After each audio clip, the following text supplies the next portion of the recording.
Like అక్కర్లేదు, subscribe అక్కర్లేదు. మీరిచ్చే కామెంట్ మాకు చాలా ముఖ్యం. దయచేసి కామెంట్ చేయండి. ఏపీలో ఎప్పటికిప్పుడు ఎన్నికలు జరిగితే సీఎంగా ఎవరు గెలుస్తారు?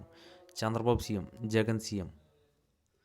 ఆంధ్రప్రదేశ్ రాజకీయ క్షేత్రం ప్రస్తుతం ఒక పెను తుఫానుకు ముందున్న నిశ్శబ్దాన్ని తలపిస్తుంది. గత కొన్ని రోజులుగా రాష్ట్ర వ్యాప్తంగా జరుగుతున్న పరిణామాలను గమనిస్తుంటే అధికారం కోల్పోయినప్పటికీ వైఎస్ జగన్మోహన్ రెడ్డి ప్రజాక్షేత్రంలో తన పట్టును ఏమాత్రం కోల్పోలేదని స్పష్టమవుతుంది. తాజాగా లక్షలాది మంది జనసందోహంతో జగన్ పల్నాడు గడ్డపైకి అడుగు పెట్టాలని తీసుకున్న నిర్ణయం ఇప్పుడు రాష్ట్ర కూటమి ప్రభుత్వంలోనే కాకుండా అటు ఢిల్లీలోని కేంద్ర ప్రభుత్వ వర్గాల్లోనూ తీవ్ర ప్రకంపనలు సృష్టిస్తుంది. పల్నాడు అంటేనే పౌరుషాలకి ప్రతీక అని అటువంటి గడ్డపైకి ఒక మాజీ ముఖ్యమంత్రి ఇంతటి భారీ జనసమూహంతో వెళ్లడం వెనుక ఉన్న వ్యూహం కేవలం పరామర్శ లేదా నిరసన మాత్రమే కాదని రాజకీయ విశ్లేషకులు భావిస్తున్నారు. ఈ అసాధారణ జనసైనికుల అధికార యంత్రాంగాన్ని ఉక్కిరిబిక్కిరి చేసింది. ముఖ్యంగా శాంతి భద్రతల పరిరక్షణ శాఖతో సభ్యత్వం ప్రభుత్వం ఎన్నడూ లేని విధంగా వేలాది మంది పోలీసులు బలగాలను మోహరించడం చూస్తుంటే జగన్ రాక పట్ల కూటమి నేతలు ఎంతటి ఆందోళన నెలకొందో అర్థం చేసుకోవచ్చు.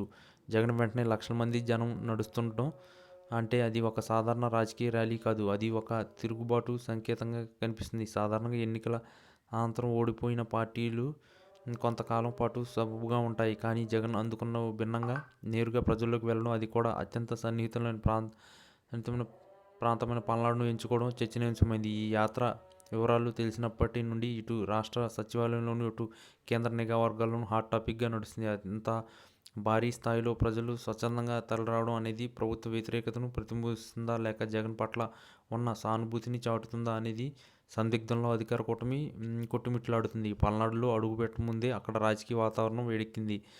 ప్రతిపక్ష నేతగా జగన్ చేస్తున్న ఈ పోరాటం తమ ఉనికికి ఎక్కడ భంగం కలిగిస్తుందో అన్న భయం అటు చంద్రబాబు నాయుడు ఇటు పవన్ కళ్యాణ్ నేతృత్వంలోని ప్రభుత్వానికి కంటి మీద కునుకు లేకుండా చేస్తుంది.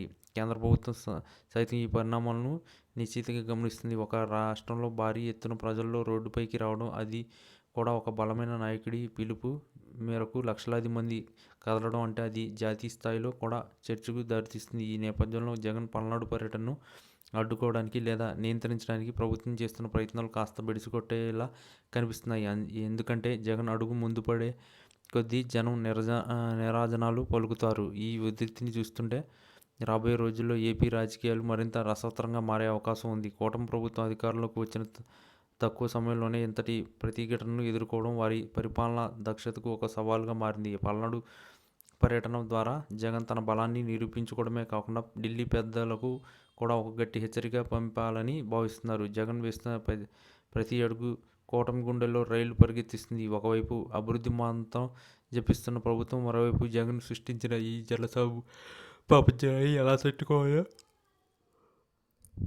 తెలియక తలమూలకలవుతుంది. మొత్తం మీద జగన్ పల్నాడు యాత్ర ఆంధ్రప్రదేశ్ రాజకీయాల్లో ఒక నూతన అధ్యాయానికి తెరలేపినట్లు కనిపిస్తుంది.